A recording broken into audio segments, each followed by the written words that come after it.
All right. Good Saturday morning, everybody. No, I'm just kidding.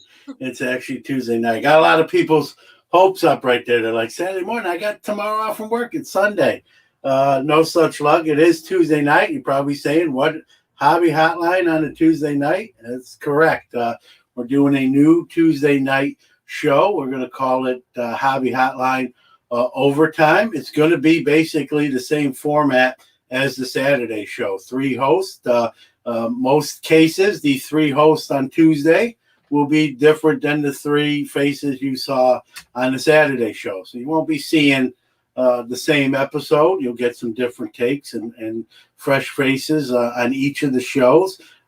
Probably about an hour. Call-ins welcome on both days. That's love to have you on the show. I'll put up that link here in a little bit. So Saturday, 11 a.m. Eastern, 8 a.m. Pacific, and on Tuesday nights, 9 p.m. Eastern, 6 p.m.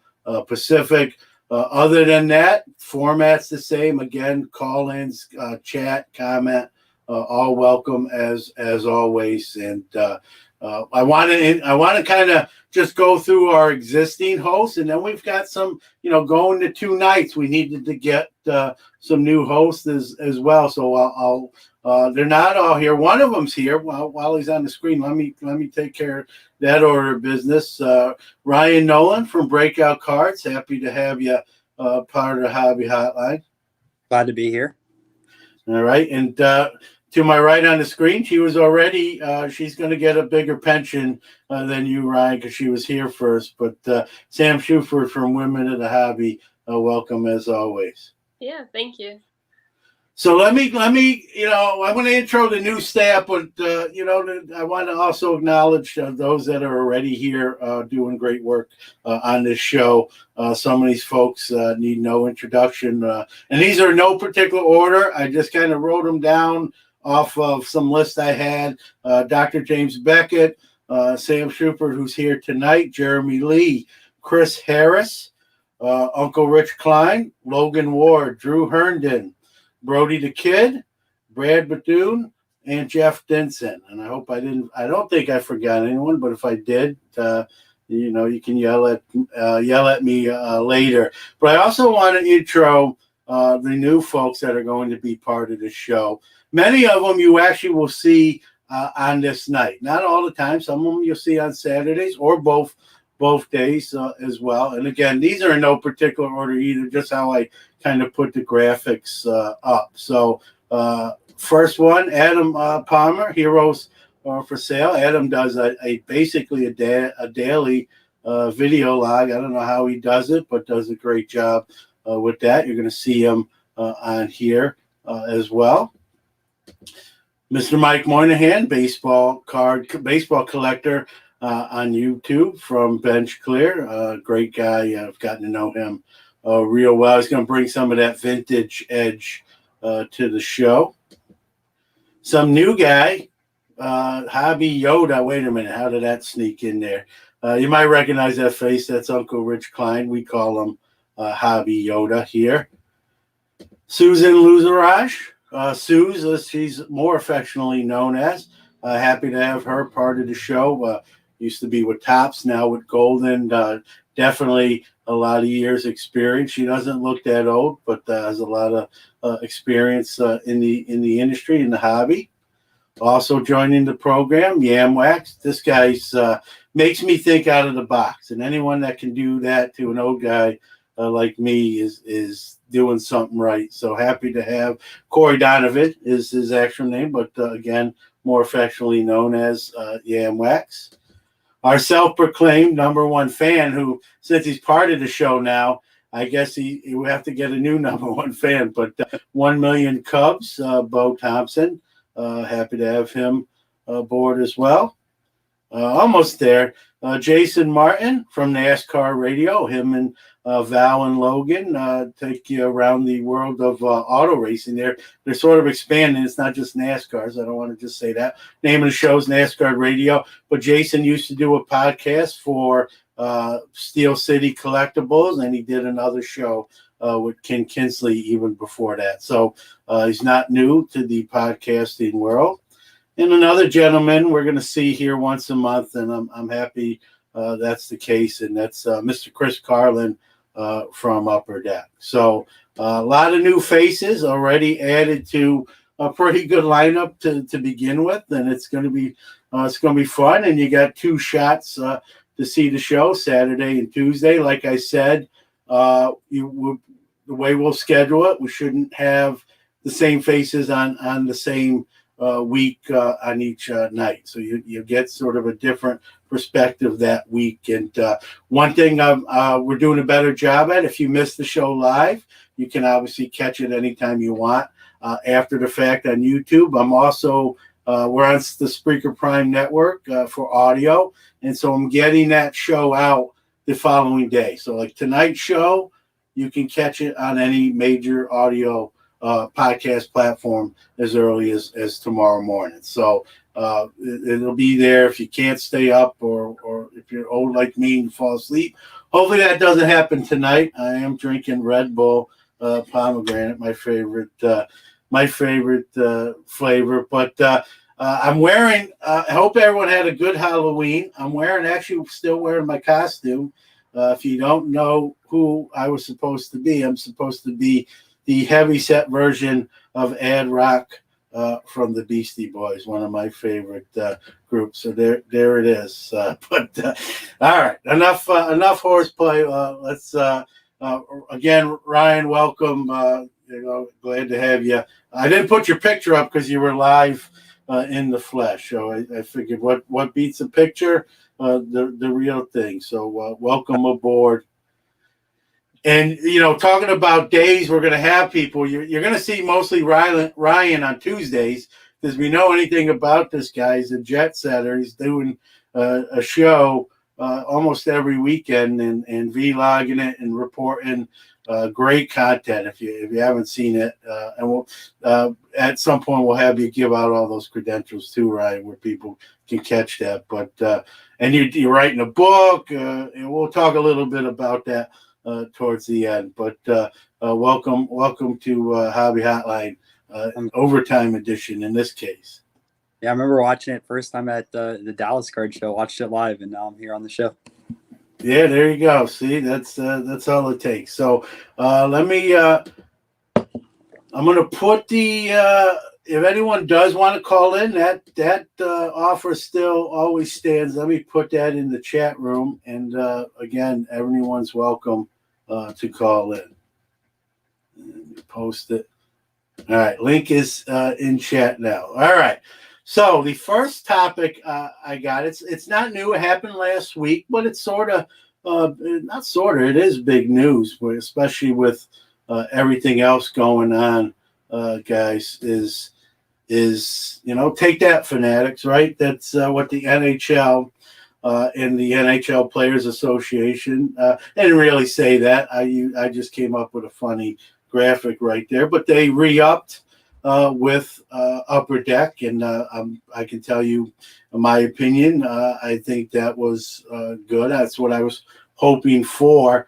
They have the three other major out of the four sport brands. I didn't want to see what most people would call a monopoly. So when that announcement was made, I was happy. Upper Deck, to me, and I'm not just saying this because I know Chris Carlin, he's coming on the show.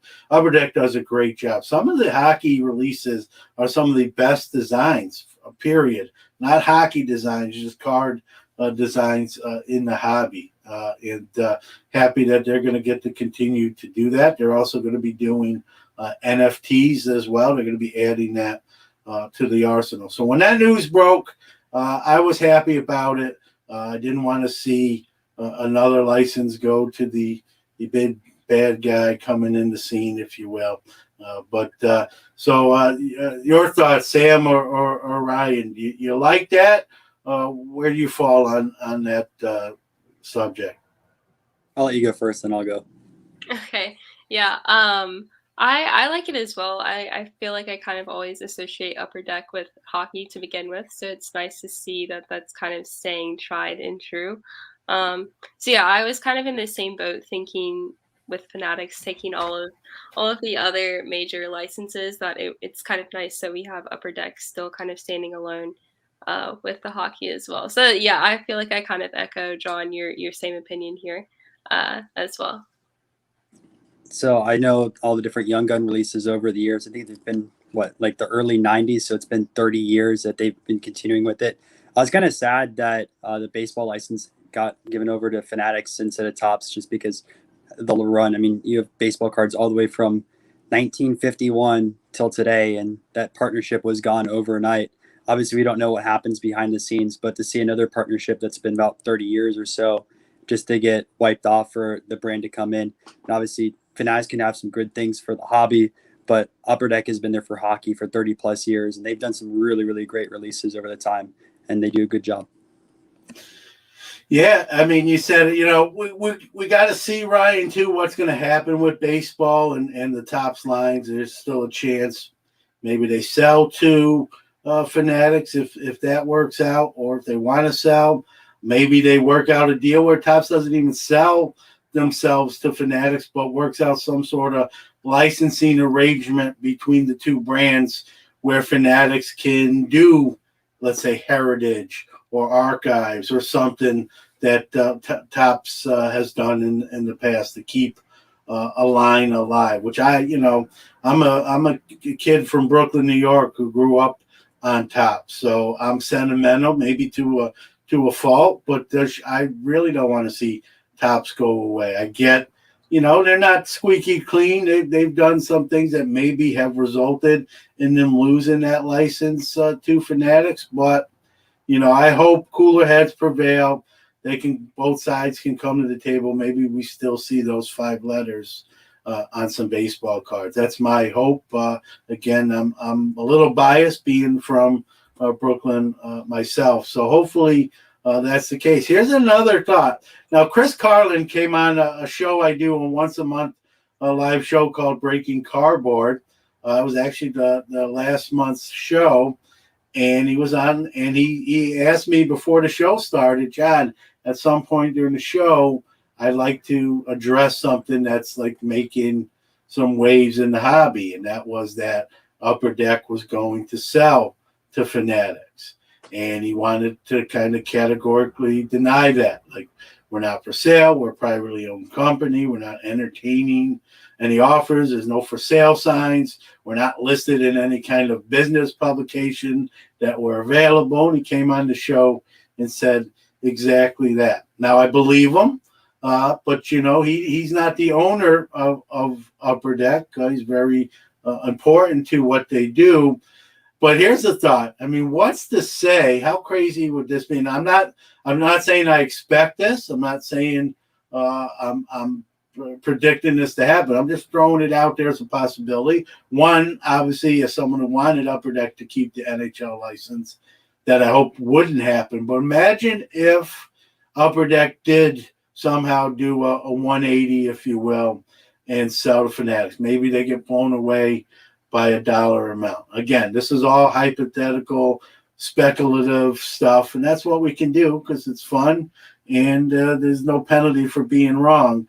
But let's say, that happens. I mean, how crazy would that be? So 1 minute, everyone's celebrating, Upper Deck keeps the license, and then, 3 weeks later, Upper Deck announces Fanatics has bought them out, and then the same result happens. I mean, I don't expect it, but I mean, can you imagine something like that happening? I mean, I wouldn't be opposed to seeing the Cup or Exquisite Baseball. That'd be kind of cool with that, with the higher end brands. Maybe they brought some type of Young Guns for baseball cards as well. But I know when Upper Deck made baseball cards in the 2000s, they didn't really have Young Guns. So, yeah. Young Guns is sort of a hockey thing, but I mean, hey, look, we got rated rookies and on the Donruss and Optic line. Topps is known for their Bowman, their update rookies, the big time rookies that wind up coming out of update. It's what I've said on my show. I'm sure you've said similar things. Whether you like this whole Fanatics new landscape, it's not going to be all bad like some are screaming, and it's not going to be all good like some others are screaming. I think it's going to be somewhere in the middle. We have a lot to, we're 2 years from seeing anything of physical substance, unless these parties get together and ramp this process up, which I don't anticipate, especially with supply issues and those kind of things. So we're a few years from actually seeing something of substance, but it doesn't mean we can't talk about it, and everyone is. I hope Upper Deck doesn't sell to Fanatics or anyone else for that matter. Sam, any thought? Can you see? I mean, what would your thoughts be if a week from now we hear Upper Deck is now bought out by Fanatics? Yeah, I think as you were kind of saying earlier, though, I mean, as crazy as it would be, I feel like it could also be up to par with what's gone on within the hobby over the last couple of years in general. Everything has been crazy, so it wouldn't be completely. I think like I guess that could happen. I think it's definitely a possibility still. But yeah, I think it would be. I don't really know how the public would perceive that though. To see that they have all of the major, professional licenses. So I think it would just be an interesting move to see kind of how people over time begin to feel about Fanatics in general. I think is going to be a big determinant of whether or not, they I don't want to say they make it, but just of their success, I think, and how that really goes. Yeah, I hope they're kind of coming in strong. Obviously, you gotta. This is regardless of what people will say, the hobby is an industry. It's a business. Money is going to talk. But I hope Fanatics realizes that us, the consumer, the collectors, the people that have gotten to know these other brands, good and bad, Topps case, 70 years. I'd like to see them throw maybe a little bit of an olive branch to us to say, hey, we're going to try to keep some of these brands you do like, whether that's Prism and Panini, Topps Flagship, Heritage, whatever. I mean, you ask a different person, they'll tell you a brand that they love. Some people love even Optic and Prism on the basketball side of things.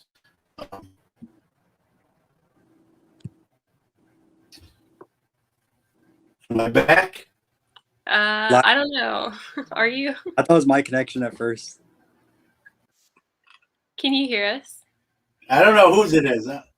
Yeah, I can hear you. All right. Hopefully that was just a blip. I actually had to change internet providers last month because of some issues. So, man, I hope it isn't me. But I think we're back. So I'd like to see Fanatics throw collectors, people who've been here that have gotten accustomed to some of their favorite things. A little bit bone. I don't expect them to do that across the board. They're not going to pay this kind of money for a license and just keep everything the way it was. I think we all know that. You're not going to do that. You're not going to buy a business in a sense and not put up your own wallpaper and your own pictures and clean out an office and design it your own little way you want to set it up. So, and I want them to. I mean, if they're going to be new, let's see some new stuff. Let's see some better stuff. If I asked this question to a few people I've had on Sports Card Nation the last few weeks. If you had a direct line to Josh Luber's cell phone and you called him and he answered and you said, "Hey, Josh, it's Sam. Hey, it's Ryan. Hey, how are you?" And you say, "Hey, I got some ideas for what I'd like to see you do." What would you say? You have an open line. I don't know if he doesn't, or maybe he watches this or he doesn't. He's got YouTube. If he's listening or you have that direct line, what would you tell him in your opinion? What you'd like to see Fanatics do with these brands, at least in the three sports that they have at the moment. That's a tough question. I honestly haven't really thought about that, but I do like it. I think the first thing that really comes to my mind is I feel like people were having questions about what this Fanatics deal would do to like the LCS and your local card shops. So I think in terms of what I would say is keep that experience, but also in some way improve it. I think it can continue to grow with Fanatics. So I think that's kind of the biggest advice I would have is just keeping the LCS experience, and I think even the card show experience, kind of building that up as well, would be my two biggest pieces of advice, I guess. So I would say customer service is the big thing. I see people all day moaning on Twitter about Panini or Topps, whether it's redemptions or their customer support online, or even just trying to get a hold of someone in the company. It's really really bad. People talk about how they can never go on websites and order products because it's always either crashing or just the bots take it over. And there needs to be access for the direct customer to contact the company. I mean, we're in 2021. We're having a lot of issues having that direct customer experience where someone can get feedback. The other thing too is the card shows. I mean, we have like the Dallas card show, which was last weekend. I didn't see Topps, I didn't see Panini or any of these other card companies out there interacting with the community. The people at the card shows, especially Dallas, it's like the second biggest card show in the country. You would think the card companies would go there and talk to the people, get some feedback, or at least try to get people to buy into their brand a little bit more, buy some more wax. But no one was there. Yeah, it's a great point about presence, right? I mean, obviously everyone's at the National and their mother, but some of these other shows, we can argue if Dallas is the second biggest. It's definitely in the conversation, if not the biggest after the National. We have some of these other kind of conventions kind of popping up now as well. But I don't know. It's a great point, Ryan. Why aren't they there? The only thing I could say is maybe with everything going on, there's just a lot of scrambling and behind closed doors. What are we going to do, kind of thing, and maybe showing up at the shows probably at this point the last thing on their mind. But that still doesn't excuse them. Even before the Fanatics deal, they could have had that presence, and I think some of that maybe is led into why. Maybe the license, some of the customer service issues, some, with the players now having an equity seat at that table that they didn't really have before, where Topps and maybe Panini kind of, didn't negotiate that or didn't want to negotiate that where Fanatics is. Fanatics already has these relationships with players, or they've already do exclusive deals. So they have that repertoire with the players. I think it aided them. I think the thing about these deals that just surprises the heck out of me is how allegedly Topps and Panini had no idea that these were going down. And post some comments here. We got some good comments. I don't want to let them go by.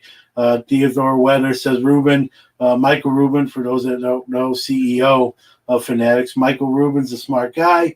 He won't fail. Does anyone understand how smoothly his company runs in supply and demand?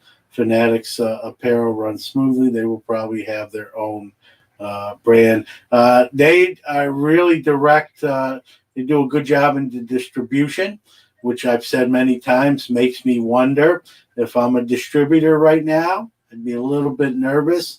Your Southern Hobbies, your GTSs, and that sort of thing. So Uncle Rich, who knows his stuff as a corporate employee, it's not easy to get people to go to shows. Well, you know what my answer is, Rich? You might not like it. I know you've worked on that side of the aisle. Hire people that enjoy going to the shows. That's your brand, so I get it. Bands tour all year. Sometimes, towards the end of the tour, maybe they get a little tired and want the tour to be done and get a break. But you're in the hobby. That's kind of like, you should have some sort of enjoyment going. I'm not saying you got to go all the time. To have a rotating staff. So, hey, I'm going out there this weekend. Next weekend, you go to that city and represent the company. That's I believe you. You're right, but I don't buy that one. Like you got to have people there.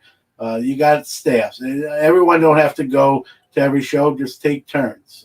It's like this show. We got 18 hosts or whatever. 3 are on the screen today. Saturday there'll be 3 others, and so you take turns. I don't,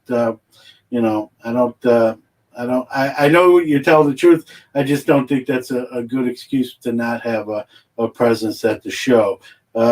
Theodore, we're breakers flipping. We're making 2 fistfuls of cash for the last 2 years. Now we're shedding a tear for them. Yeah. Stuff is for those that don't know, retail went up in price, and now a lot of times you can still find it on the shelves for that. So, Rich responds to me, John, it's not that easy. I wish it was. Well, I made it in my dream world. I made it easy, Rich. So, but yeah, I like to see more of a presence. I mean, I think other than the national, someone else put, I can't find a comment, but redemptions. I think, and I made this prediction on Sports Card Nation. I think we're going to see less redemptions with Fanatics, but I still think you're going to see them. I mean, to get certain players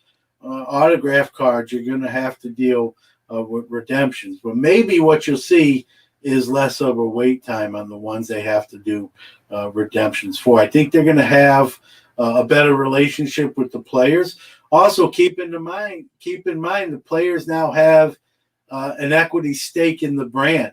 So getting those cards back holds a little more value to them, as they're sort of part owners of the license. They want the product to do well. They want the brand to do well. So I'm hoping that's one of the positives that comes out of the new licensing, and I think some of that will. Like I said, I don't think it's going to be all bad like some are yelling out, and I don't think it's going to be all good like some other people are yelling out. I think there's going to be some pluses, some minuses, and at the end of the day, you just hope for more pluses than minuses. So Logan's got a question for Ryan here.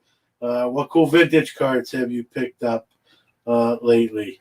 Let me show you one I picked up this weekend. So I didn't pick up much vintage this weekend, surprisingly. Stacks. Hold on. All right. So this is a W575. There's 2 different versions of this card, the 1 and 2. This is from 1922, Red Faber. This is a SGC 5, which is the highest graded of it. Hall of Famer from the 20s. But what makes him interesting, though, is he played for the White Sox his entire career. And obviously we know about the Black Sox scandal. But during the World Series for the Black Sox scandal, he was injured and was not part of the team. So he couldn't have thrown the series. So that's a pop 1. You're saying that's the highest grade?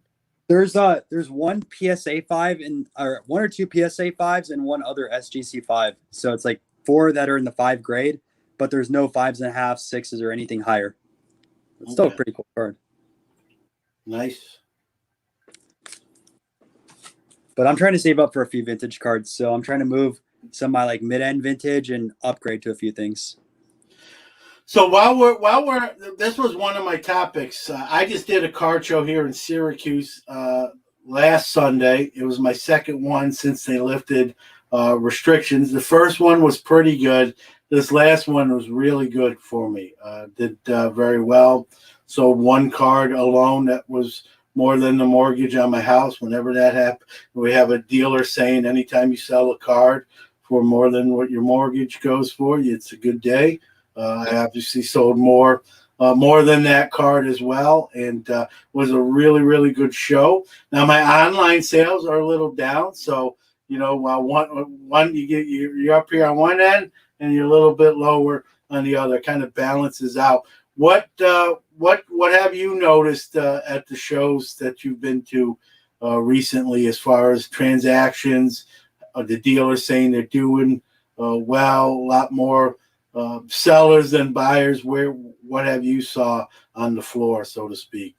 I've noticed that dealers are starting to become more firm on their pricing. So the last few months, dealers, oh, if you want to take off 20%, they'll do it. But more recently, a lot of people are firm at only like 10% to 15% discounts rather than giving these bulk discounts to buy off lots of people. From the transaction side point, I still see a lot of big deals happening on the show. I mean, I don't intrude on them, but I do see a lot of cash on the table, especially at Dallas. And there's a few transactions walking by. I see hundreds and hundreds of dollars like stacked up on someone's table. So I know they made a pretty good deal with that. But the one thing that I've really been noticing is on the vintage side of things, there's less vintage at these shows of like bigger players. Like I'm starting to see less Mantle cards at shows or less Willie Mays cards. Like people are starting to buy these cards up, and I think they're holding them and they're not recycling back into the show scene. And at the same time, not all the vintage dealers are going to all the big shows anymore. There's not the supply to go there, or they might be just skipping some of the shows. Like Dallas, I saw less vintage in the last 2 times there. Maybe it was a fluke, but I saw that happen at other shows as well, or like the bigger vintage dealers just don't have those big cards anymore. Yeah, I think people are kind of getting wise to the vintage. They've stopped those presses. That what's out there is out there. How many of them have got destroyed? You're not finding, the big pockets of them. Most of those have been discovered for the most part. I'm not saying there isn't a find every now and then, but generally what's out there is out there. And I used to have a gentleman that I would buy vintage lots from. And he always I don't know where he got his stuff, but he always had a good pipeline, a good supply for myself and some other dealers who also bought from him. And the last few times I talked to him, he told me, like, John, it's gone. Everything I had is gone. And where I was being able to replenish it, those sources have dried up as well. So I'm not being able to buy it from him, and he's not being able to get it from wherever he got it before. So that vintage, I've said it, many times. To me, it's I love it. I wish I did a little bit more. I've kind of went back in the last couple of years and started to acquire some stuff, kind of seeing that writing on the wall, as you just pointed out. But I wish I did more of it even sooner than that, because like you said, now, number one, you can't find it. Number two, when you do, it's going to cost you more than it would have, in previous years. Now, Sam, you're in Atlanta now, if I'm not mistaken, right? I was in Atlanta, but in a couple months ago, I moved back to North Carolina. So okay. The latest show that I went to is the Hickory Show in North Carolina. It's pretty big. There's a lot of, like, half of it is card show, half of it is like toys and collectibles. So yeah, that was the last show that I went to. But I mean, in terms of vintage, I didn't really see any vintage, but it also wasn't really anything I was seeking out. So but yeah, I just kind of went there for more like small PC things, just being in North Carolina and liking the Panthers and things like that. So wasn't looking too much, I guess, at the macro market scheme of everything. Yeah. All right, some more comments. This one's for Ryan too. Any cricket cards in Dallas? Jason has an insane cricket collection, man. Crazy stuff. But no, there's cards. In US shows, I've seen cricket once. That was in Wisdell's, and I bought all the cricket off of the dealer. So he does not have any more cricket cards. All right, Rich Klein, who knows about the Dallas show, that's his show. He says, hey, it's not a big vintage card show. So if anyone would know, that's Rich. Nick Gable, they paid too much for vintage 6 months ago. Now prices have went down some. Some vintage prices, that is true, because Mike Moynihan, who's part of the show now, this is right up his alley. I was on his show, and he put up a graphic that's some of his big graded cards, what they were then and what they were now. And this was obviously a few months ago. They had actually dropped some of them, not all of them. You're going to have, unfortunately, being he's part of my PC, one guy that never goes down no matter what, which is Jackie Robinson. So I don't get any breaks on him. He always maintains or or just goes higher. But some of the other ones have dropped, but not all of them. Not all of them. Eric, happy to have Eric. Hey, Eric. He says collect both. That is what I do. So me and Eric think alike. Vintage guys are all old school, really, like building relationships, not going right to your phone and looking at eBay comps. Vintage collectors are in it for the long haul. I agree with that, but they look at their phone too, believe me. Yeah, well, I was gonna say, in the past they used the Beckett price guides. So before I had eBay comps, whether it's market movers or use 130 point or whatever tool you use, in the past everyone had their Beckett guides out at the shows and we're looking it up to figure out what the Beckett price was. So the whole notion of people using phones to look up prices and it's disrespectful, I disagree with that one. Yeah, it's whatever, Beckett was the price guide at the time. Now it's obviously comps, and now we're seeing a lot of different price tools. Like, there's some new one. I don't even know half the names anymore. I'm losing track. Seems like every week there's a new sponsored ad on Facebook, right? New price guide. We do, and how they do it better than all the previous ones. We look at the real sales info, and it's just really confusing. I'm sort of an eBay comp guy. There's sometimes even I do shows myself, guys. There's sometimes I just sort of price it without looking. I just kind of price it and wing it. If someone gets a deal, good for them. If someone says, "Hey, you're $10 too high," then maybe we look. You're right. All right, I can do better. That sort of thing. But sometimes for the sake of time, I just pull out my price gun and just price it and kind of guesstimate it. And if someone gets a deal because I priced it too low, then good for them. There's stuff in my player boxes, bargain boxes, auto boxes that I even had a guy at the last show. I can't remember what card it was. He pulled it out. It was like a $30 card, and I think I had like 8. It was marked $8, and he came up and he goes, "Can I buy this for $8?" I'm like, "That's what the price tag says." So he's like, "Oh man, it's like a $30 card. I thought maybe you mispriced it." I said, "Well, I didn't misprice it. I just priced it months ago, and you found it, and I didn't to the victor goes the spoils." It was pretty honest to even just to ask if he could buy it for that. Most other people would just be like, "Here's the $8. Thanks, man." So. But that's why you should dig through those. If anything, I know firsthand from my own experience. That's why you should look through those boxes. You never know what's in there and what's hasn't been updated in months or even years. And I've found stuff in other people's boxes that way as well.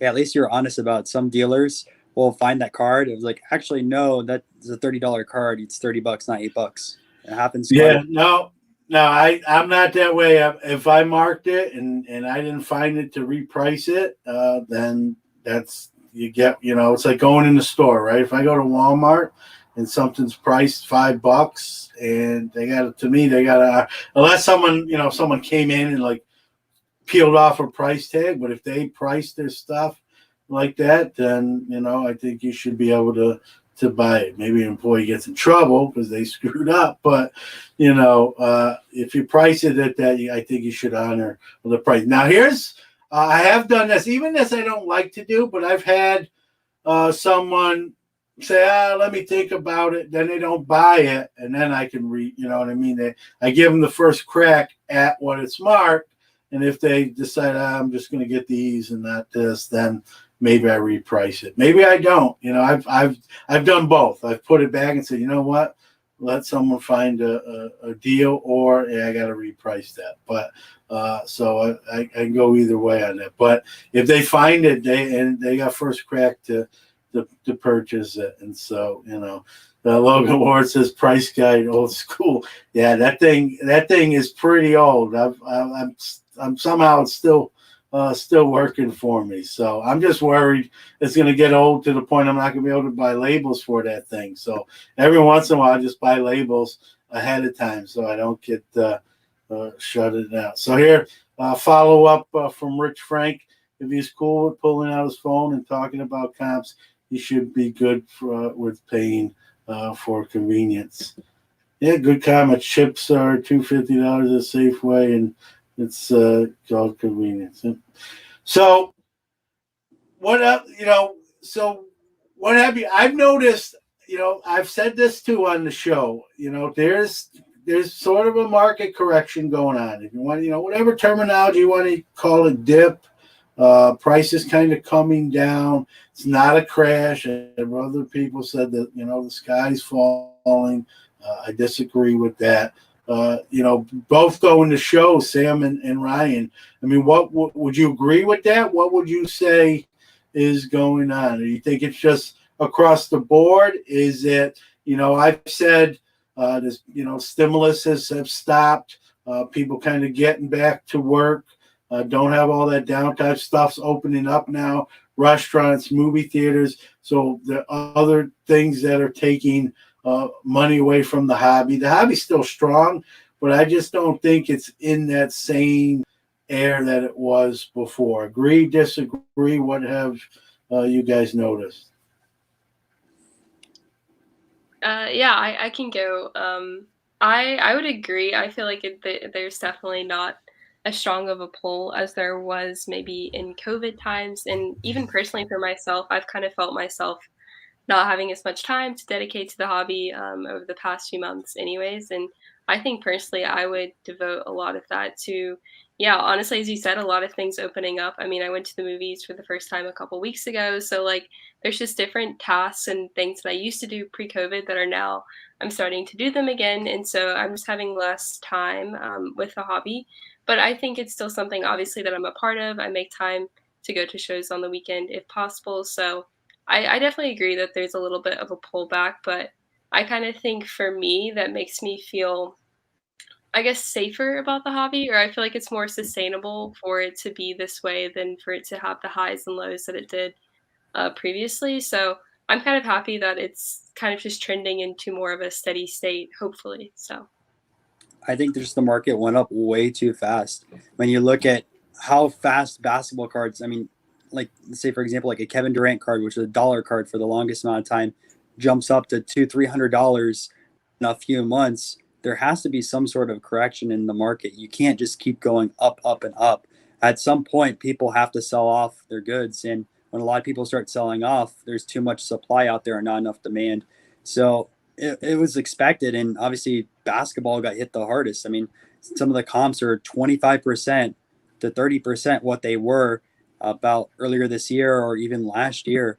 If you look at some other markets like vintage, it's gone down a little bit, but it's been sustainable. It wasn't hardest hit because, at least in my opinion, those people were collecting a lot more vintage, or collectors that hold onto their cards and aren't in there for the quick money. If a card is worth $50 or it's worth $500, it's in their personal collection. They have no need to sell that card. Sure, they can make a little bit of money, but for them, just replacing the card is too difficult. They don't want to do that. It's too inconvenient, so they'll keep onto the card. But I'm kind of glad that prices are going down a little bit. Sure, it's nice to see cards go up, but at some point, all your other cards become unattainable. And like with markets right now, one of the markets I collect is cricket, and those cards have gone up about 20 to 30 times what they were earlier this year. And now I'm not even buying any cricket cards because stuff that was going for $30-40 are now going over $1,000. I can't afford it. And I know a lot of other collectors are probably in the same exact boat with cards the last few years. That's because you told everybody about the. Yeah. It's your own. You can blame yourself. Point the finger at yourself, right? It's all. Scenario has shit, man.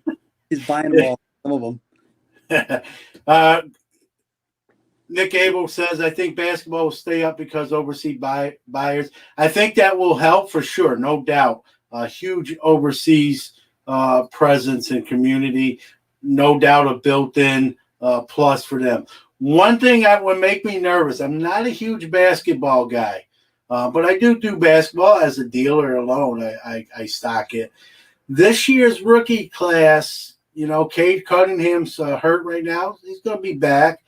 But some of the other, rookies, it's not when you look at past year, and again, it's early yet. You got Chris Duarte playing good, Mobley. I know I'm leaving Scotty Barnes, but they're not the names, and people like those big names, the Jazz and the Zions and those type of guys. I don't know if this year's rookie class lives up to, at least early on. Things can change, might look at some past year's class and that were good, and they kind of not as good as we thought when years down the line. Even last year's with a couple guys, LaMelo Ball being at the front of that line. You agree with that? You think this year's rookie class is maybe, again, what are we, 5, 6, 7 games in to the season, but at least on paper, maybe a little bit falls short a little bit quality-wise of past years, or no? So I'm not the person to ask because I don't Yeah. follow at all. I have not followed it probably as well as others, but yeah, I mean, I just feel like other than maybe like you said, Kate Cunningham, I really am not aware of the other names within the class. But I think a lot of that has to do with them having like these COVID, college seasons, and so you're not getting familiar with the players as much. So I think that may have like a bit of a role in why we may not know as much about them, or I personally am not as informed on them. Because I feel like that's when I get a lot of my information is like March Madness and following them through those kind of games. But yeah, I would agree though. Like I think it's just going to be interesting to see how many rookie cards all of these players end up having over this course of the year, as well as another factor I think going into it. Yeah, it's a great point, Sam, that, not having the tournament or not having the coverage that where these names are becoming household names even before the draft, even before their name gets called upstage. We're missing that a little bit. I think it hurts a little bit. I can tell you from setting up as a dealer at shows, that's kind of where I was going with this point, was in the prior years. I would have people come up and ask for like some of the top rookies from this year's basketball class. Hey, what do you have for this guy? What do you have for this rookie?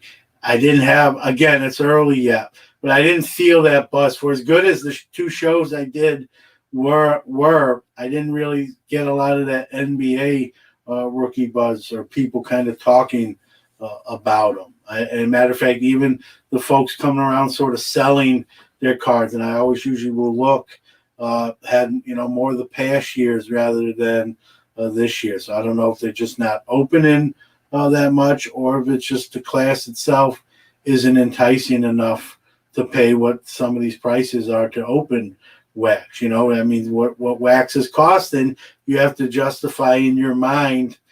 I don't like this rookie crop enough to. I mean, that's what drives these products. Let's be honestly, it's the rookie class, and it's not just basketball. That goes for pretty much any sport. The knock-on update this year for Topps is there's no real big rookies in it. It's going to kind of stink, right? So people, that's the first thing people. That's why those checklist sites do so well. Who's in this thing? What's in it, right? So I just wonder, and again, it's early yet.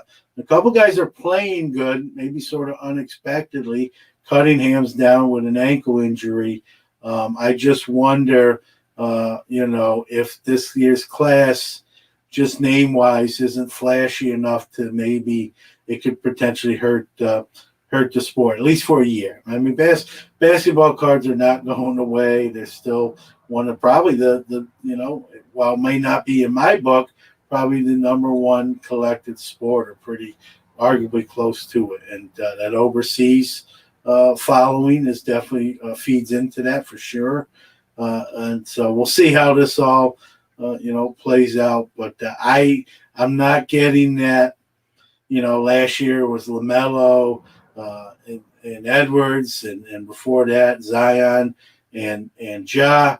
I'm not getting it early with this class. Again, that can change. Some of the performances are there. I mean, Scotty Barnes is playing great. I think he's averaging almost 19 points a game. But I think people are looking at that and just saying, I don't think he's going to do that for the long haul. So I'm not going to buy him up just yet. They're sort of holding out.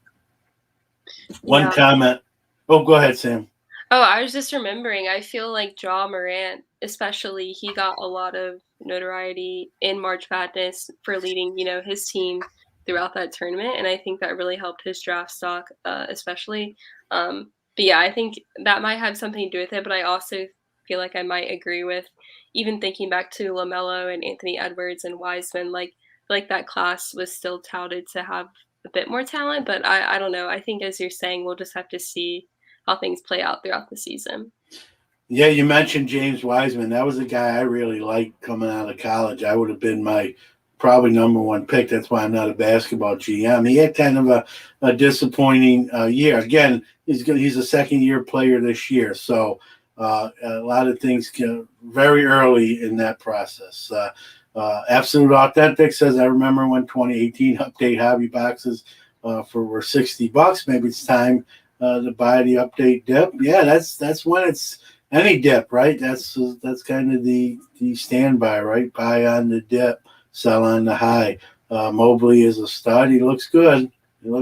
So, Eric, from those back pages, I can't see 2021 update dropping that far. Yeah, I don't know. The Rip Addicts are real. Yeah, we'll see. Let's bring in Uncle Rich has joined us. And I'll try there we go. He's somewhere there. At least you can see a little of me. I just wanted to say hi to Ryan. Long time no see. Yep, just been a few days. It's just been a few days. Hey, Sam. Hey, John. Hey. John's been something months. I'm like the last guy. Like, oh, you too, John. You too, John. Oh, we're talking about March Madness. I remember I was on a show trip way back in the day for Beckett in like 1993. And watching this kid named Jason Kidd, who I knew nothing about, destroy the hyped Bobby Hurley in March Madness, and said, we got something here. New Jersey Bobby Hurley. Hey, Bobby Hurley comes from a good basketball family. Yeah, he's a Jersey kid, like another guy that's on screen. Like me, he's a Jersey kid. But, and we had the 3 J's in Dallas, and they were supposed to lead us to a championship. Well, 15 years later, Jason Kidd finally got the championship for Dallas. But that's a different story for a different day. But I do think we can talk maybe the next time I'm on, because we're going to start hitting overtime. Well, the show is called Overtime, so okay. But I mean, really overtime. But about some of what goes into, and I'm not talking, and I'll try to draw on my Beckett days even more than the ComC days. Setting up at various why you set up or don't set up at various places. Because I think that's a really good corporate discussion. And Chris Carlin also, Upper Deck's not, because of the COVID's was not set up at the National. There are people who are still a little scared of that. So John, he did show up though in Chris's. He did make an appearance. He was on the main stage. Right, but I'm just talking. Upper Deck was not a corporate. Yeah, no, you're right. So there's a lot that goes into it, and True. I know, believe me, I fought that battle for more years than you realize. So, but I think it's a good discussion to have, in any company, where you should be, how you should deploy your resources, and what to do. And it's not cheap to travel. You got hotel. We've seen different things go up with fuel prices, right? Airline tickets, other forms of transportation have not really went down. If anything, they've went up. And so I get it. But, I just think even if you send, 1 or 2 people in a kiosk with some stickers, some keychains, what have you, some swag, just to be present.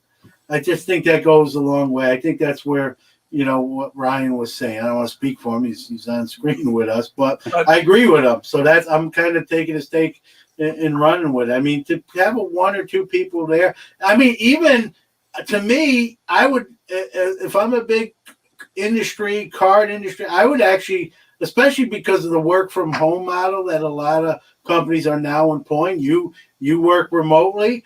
I would try to hire people across all parts of the U.S. That way, when there's a show in an area where I have some employees or even 1 employee, I could say, hey, I need you this weekend. I need you to be at this show. You're going to get paid. Well, I think Ryan can say that just happened last weekend. No, you did that for ComC. So Right. this, ComC. I mean, my office is literally across the street from the Dallas Card Show. You can walk to my office from the Dallas Card Show. FedEx office is across the highway. It was closed early. There were some interesting things about getting the cards back to the main office, but that's beyond. And we had a very good show. And it helped that I, as the local liaison, did a lot of social media prep. But we can't do every show. We're going to burn out the area. yeah. Kyle does a great job with the show, but only does the show 5 or 6 times a year. We can't be there maybe more than once or twice in a year. Otherwise, we burn out the area and it won't be profitable. So I agree with you, but you have to be judicious in terms of a corporate structure of how you set up your schedule. And and not only is there cost, but you have to think, okay, the Nationals at the end of July in Atlantic City. Do you want to go to Philly at the beginning of September then? After you've basically just wiped out an area an hour away from Philly? Hey, well, that's a little different scenario. Like, hey, we were already in this region. It's not that far away. We kind of covered.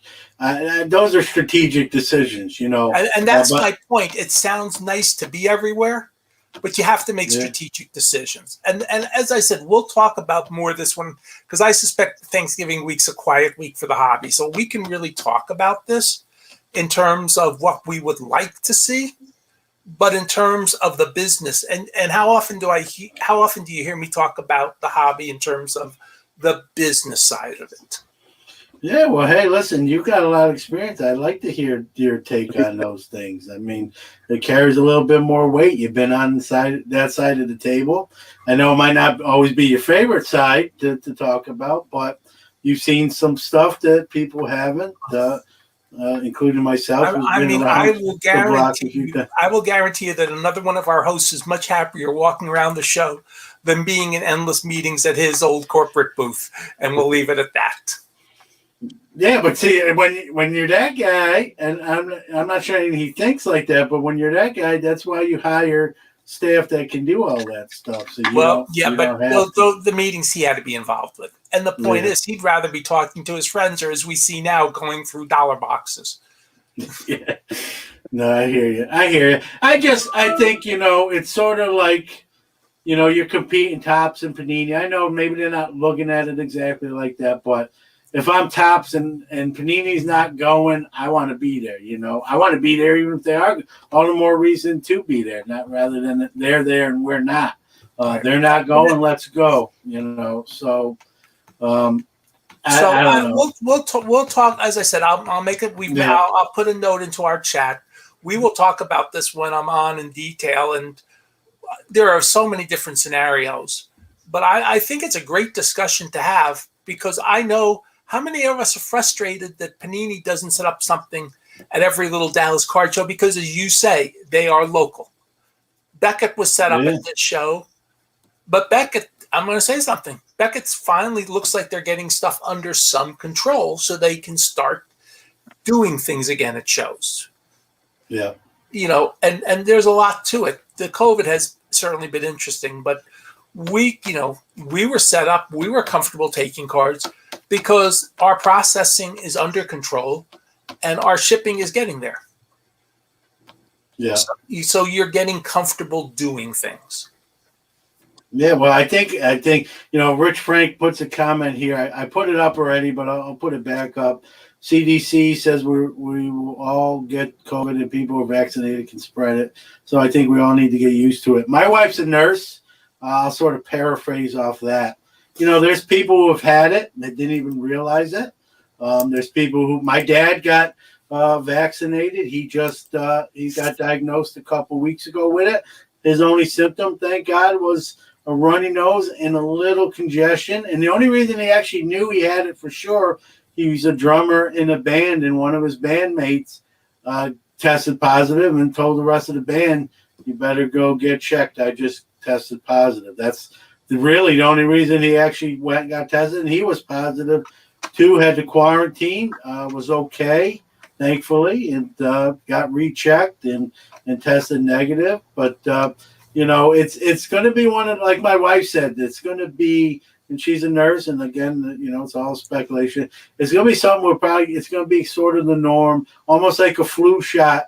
Almost like every year you get a COVID booster or shot. Oh, we're gonna. I don't want to say I pretty much guarantee. I pretty much guarantee we'll get a booster every year, just like we get a flu shot every year. And if it makes me miss a day of work each year, so be it.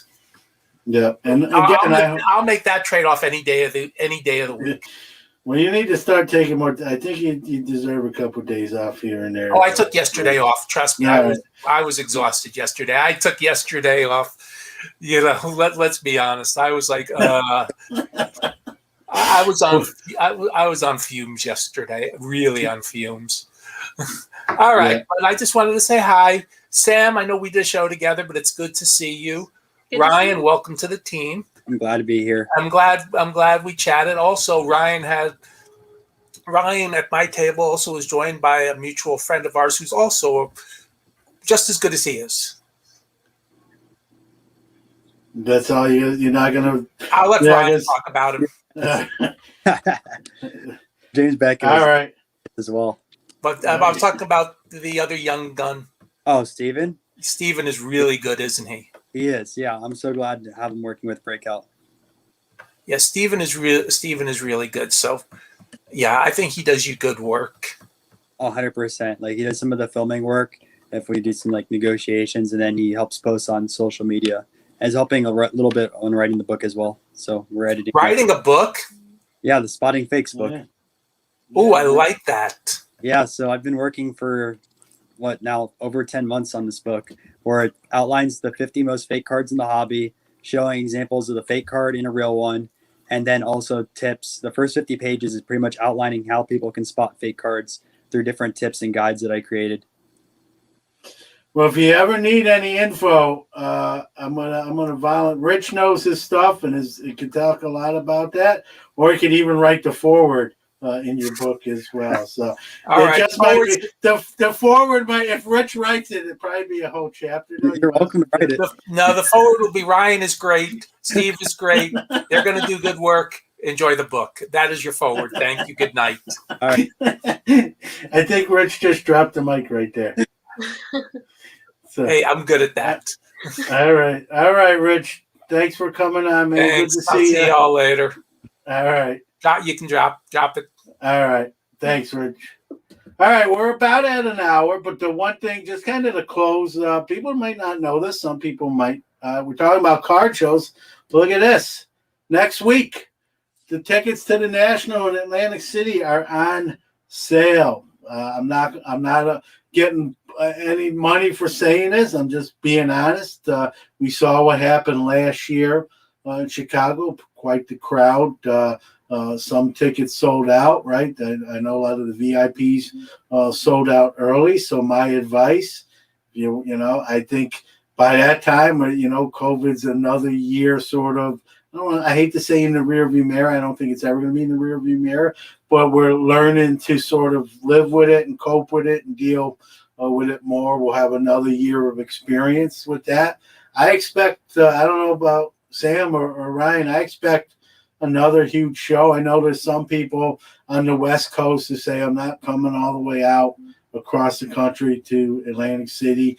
I'm biased being here in New York because this show is drivable for me. This is actually one, believe it or not, my wife and son will go to. You won't see my wife in the convention center. She'll be on the beach with an umbrella, a drink, and a book while I'm at the show. My son will probably be 50-50. He'll be at the show a little bit, and he'll be doing, stuff probably with his girlfriend, beach, who knows what else, seeing the town as well, because it's drivable. I'll be able to bring more stuff and that sort of thing. So I expect it to be very busy, like any national. Sure, there'll be a few people that maybe won't want to make the trek from one coast to the other. I get it.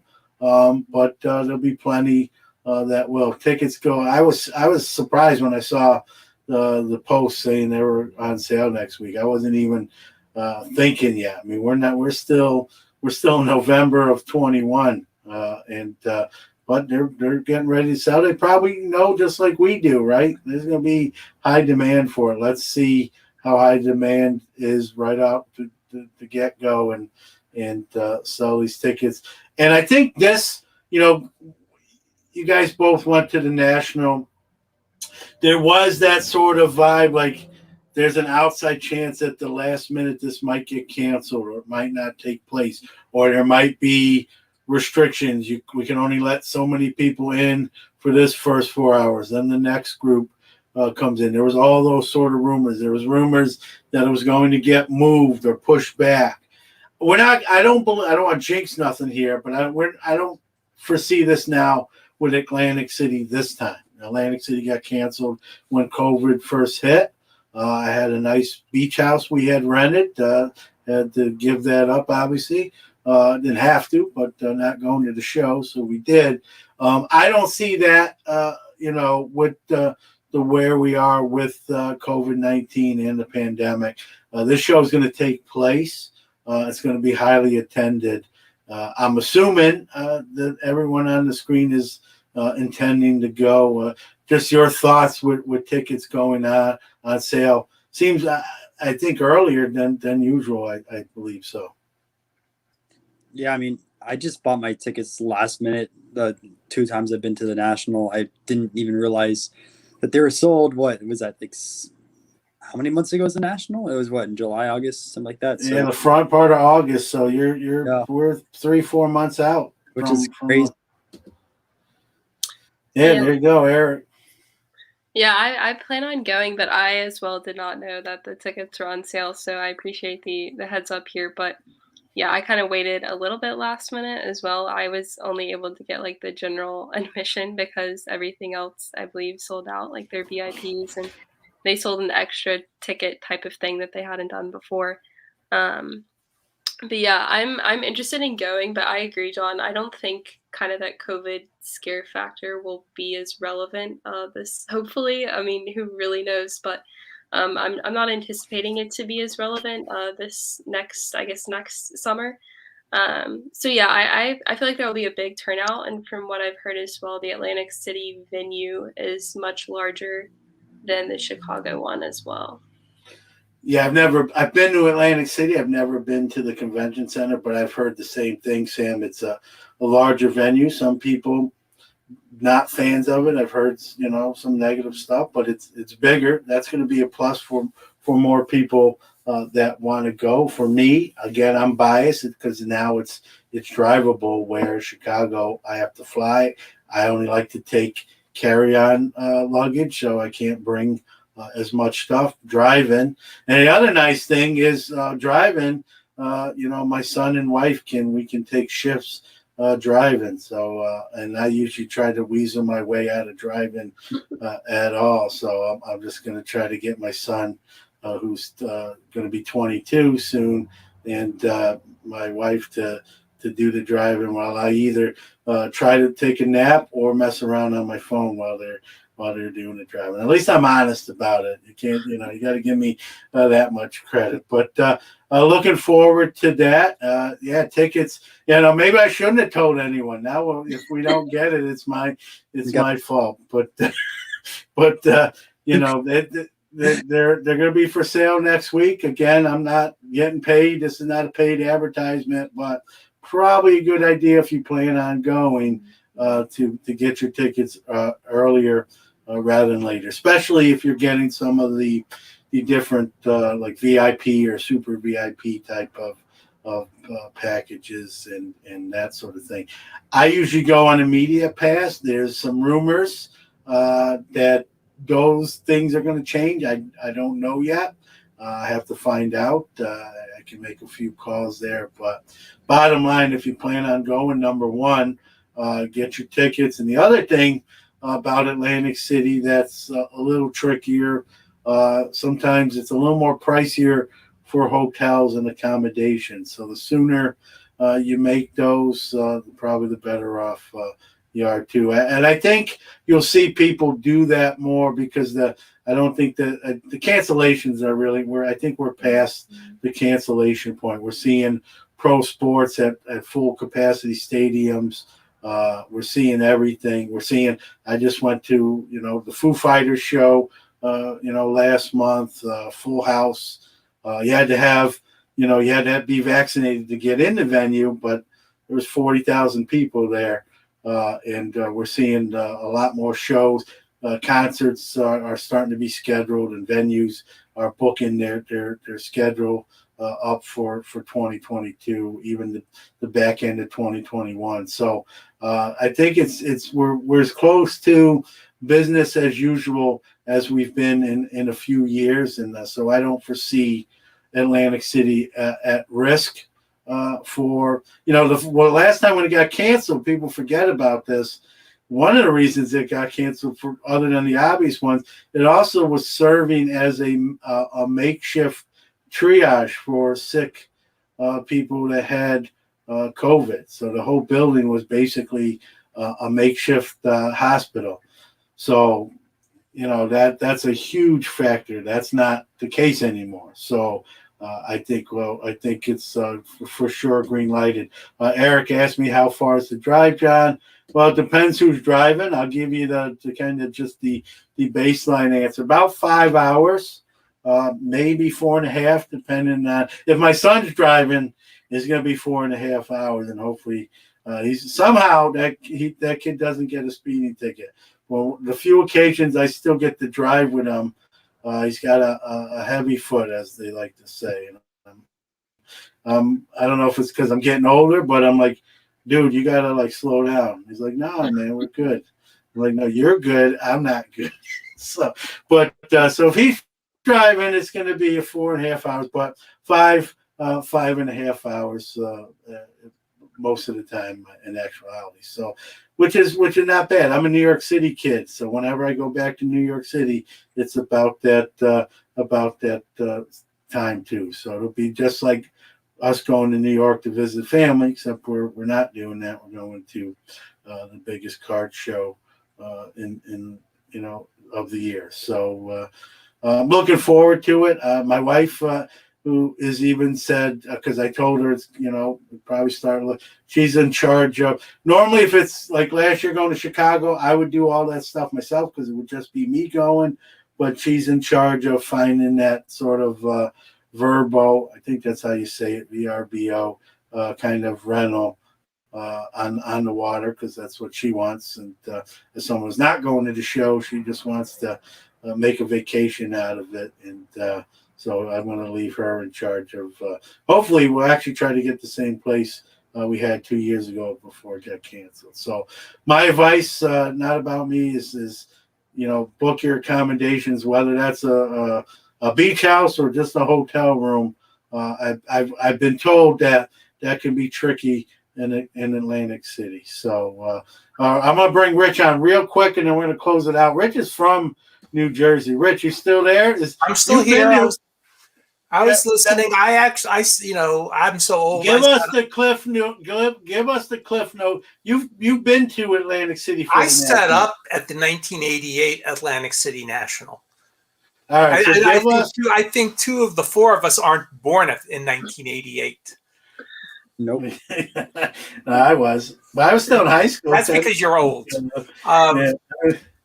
But Atlantic City is the disadvantage. It's really hard to get to if you're out of the megalopolis. The advantage is that the megalopolis, New Boston through Baltimore, which is one of the major primary collecting hubs in the country, it's pretty easy to get to Atlantic City. So there'll be a ton of people driving. So there's a big advantage there. How about accommodations? I know someone told me it's not perfect. I mean, you might be staying 15, 20 minutes away, but there's enough places to stay. You just got to do a little research. And for what you're doing, I'm sure you'll find a good beach house or something like that too. Yeah. So I'm excited. I mean, I'm going to go next year under any circumstances. I'm going to do something I've avoided for a long time if I have to, which is get back a credit card and because I haven't been home since my dad passed in 2006. So I got to go back to New Jersey. So reunion. Yeah, it's been too long since I saw a lot of people. So I got to go home. at least for that event. So, but I want to see us all there. I want us to have a 20-person hobby hotline, because the way we're growing, we'll have 20. Yeah, well, I want to see, if you're going back to Jersey, I want to see MTV do a New Jersey Shore with Uncle Rich Klein. I think that would get that's like, okay. If I get to meet Snooki and that gang, that would be fine by me.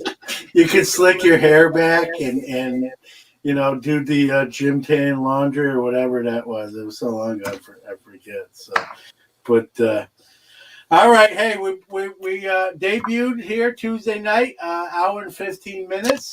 So just in closing, thanks, Rich, for sharing some New Jersey insight there from someone who's from New Jersey. You don't get any better than that. But so thank you if you're watching us live. Thank you for watching us live. If you're catching us on the audio version, we thank you just the same. You're giving us time in either case, and we appreciate that. With that being said, you can now catch Hobby Hotline, like I said, leading off, either Saturday mornings at 11 a.m. Eastern, 8 a.m. Pacific, or Tuesday nights, 9 p.m. Eastern, 6 p.m. Pacific. Val, who does our scheduling and does a great job with him, shout out Val. He's going to do a great job of getting 3 new faces on each one of those shows, so you're not seeing the same folks all the time. And like I introed all the new hosts as well, we have a lot of new folks, a lot of great people. So with that being said, real quick, Ryan, and give out some of your where people can find what you're doing. Yeah, so I have a YouTube channel, which is Breakout Cards. You can find 2 episodes every single week. So on the weekends, I go to a card show. I've done 45 this year.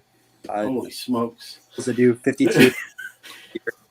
And then I have an episode of the personal card collection. So I have different collectors from all different sports and eras on there once a week. I'll do an interview and they talk about their collection, how they got started with that collection, where they're going, and show off some cards. So if you like different PCs around the hobby or you like card shows, make sure to check out Breakout Cards. I also have a Twitter and Instagram. Yeah, it does a great job. And if you can't get to the show, the next best thing is watching what Ryan does. You can live vicariously through him. In fairness, Sam, give out what you're doing as well, please. Yeah. So you can also find me on YouTube at Women of the Hobby, also on Instagram. I've been kind of slacking here with the videos, so I respect the dedication to everyone who makes content for sure. But yeah, I typically have interviews on there with other women in the hobby, also just kind of learning about their collections and their stories. And yeah, also try and do a Woman of the Week each week on Instagram, just to kind of highlight a woman within the hobby as well. Awesome. I'll keep it short and sweet. Sports Card Nation. You Google it, all that stuff will pop up. So thanks everybody that joined us here on the first Tuesday out of the gate. We'll see you on Saturday, and then we'll see you back here on Overtime next Tuesday as well.